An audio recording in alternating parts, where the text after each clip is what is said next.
ഭൂതനയുടെ തോൽവി ഗോകുലത്തിലുള്ള എല്ലാ ജനങ്ങളും ആഘോഷിക്കാൻ തുടങ്ങി.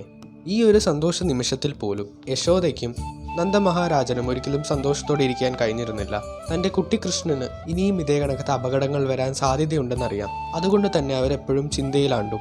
അങ്ങനെ ഒരു ദിവസം ഇരിക്കെ ഒരു ഉച്ച സമയം ശ്രീകൃഷ്ണ ജന്മദിനം പോലെ ഒരു ദിവസം ആഘോഷിക്കാൻ തുടങ്ങി. ആ ഒരു സന്തോഷ നിമിഷത്തിൽ യശോദ ശ്രീകൃഷ്ണനെയും എടുത്തുകൊണ്ട് ഒരു കാളവണ്ടിയുടെ അരികിലെത്തി. ശ്രീകൃഷ്ണനെ ആ കാളവണ്ടിയുടെ അടിയിൽ വെച്ചിട്ട് യശോദ പോയി. ആ സമയത്ത് തന്നെ ഗോകുലവാസികളെല്ലാവരും മാമ്പഴം, പാല്, വെണ്ണ ഇതെല്ലാം ശ്രീകൃഷ്ണന്റെ അരികിലായി വെച്ചു. കുറച്ചൊക്കെ കാളവണ്ടിയുടെ പുറത്തും വെച്ചു. ആ ഒരു സമയത്ത് ആ കാളവണ്ടിയുടെ ഉള്ളിൽ ഷടകാസുരൻ എന്ന പേരുള്ള ഒരു അസുരൻ ഉണ്ടായിരുന്നു. ഈ ഒരു അസുരൻ ശ്രീകൃഷ്ണനെ നോക്കിയിട്ട് ആലോചിച്ചു, ഈ ഒരു കുഞ്ഞിനെ കൊല്ലാൻ വേണ്ടിയിട്ടാണോ കംസൻ എന്നെ ഇങ്ങോട്ട് അയച്ചത്? എനിക്ക് തന്നെ ലജ്ജ തോന്നുന്നു. ആ ഒരു അസുരൻ ഇത് ആലോചിച്ചു കൊണ്ടിരിക്കെ ശ്രീകൃഷ്ണൻ പതിയെ തൻ്റെ മൃദുവായ കാലുകൾ കൊണ്ട് ആ ഒരു കാളവണ്ടി ചവിട്ടാൻ തുടങ്ങി. ആദ്യമൊക്കെ ഷടകാസുരൻ വിചാരിച്ചു, ഈ കൊച്ചിത് എന്താണ് ഈ ചെയ്യുന്നത്? പിന്നീട് ശ്രീകൃഷ്ണൻ തൻ്റെ ആ മൃദുവായ കാലുകൾ പിന്നോട്ട് വലിച്ച് ആഞ്ഞൊരു ചവിട്ട് കൊടുത്തു. ആ ഒരു ചവിട്ടിൽ തന്നെ ആ ഒരു കാളവണ്ടി ചിഹ്നം ഭിന്നമാവുകയും ചെയ്തു. അതിൽ നിന്ന് പുറത്തു വന്ന ഷടകാസുരൻ ശ്രീകൃഷ്ണന്റെ ആ തേജസ്സുള്ള ശരീരത്തിന് മുന്നിൽ ഭസ്മമായിപ്പോയി.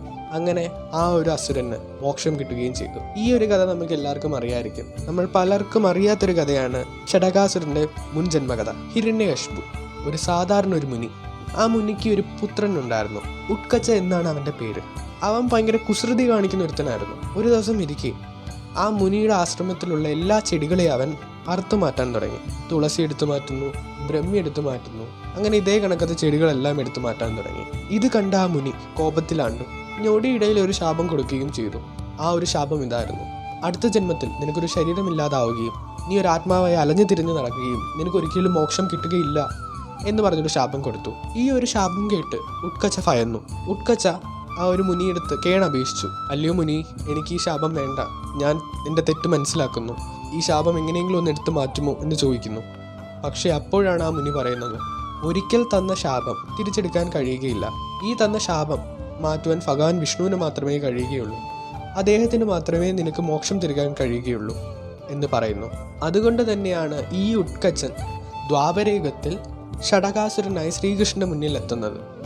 ഇത് ശ്രീകൃഷ്ണന് മുന്നേ അറിയാം. അതുകൊണ്ട് തന്നെയാണ് ഈ ഒരു ആത്മാവിന് പെട്ടെന്ന് തന്നെ മോക്ഷം കൊടുത്തത്.